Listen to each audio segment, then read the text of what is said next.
นี่ทุกคนเอามาฮอดก็ได้ประมาณซ้ำนี้แหละหอยก็บ่ได้หลายเดี๋ยวเขาสิใส่เกลือแล้วก่อนเฮาสิล้างเฮาใส่เกลือก่อนใส่เกลือให้มันสะอาดเอาเลย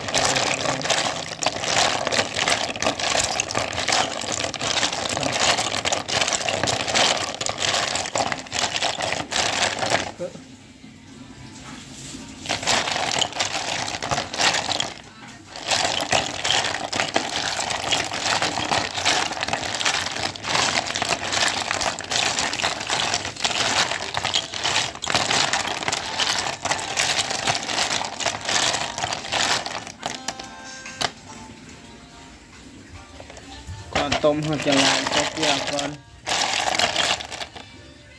ให้มันสะอาด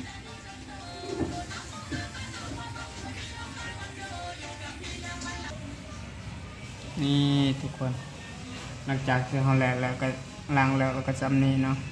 จากนั้นเราสิต้มแล้วก็จิ้มแล้วก็สิตำกับหมู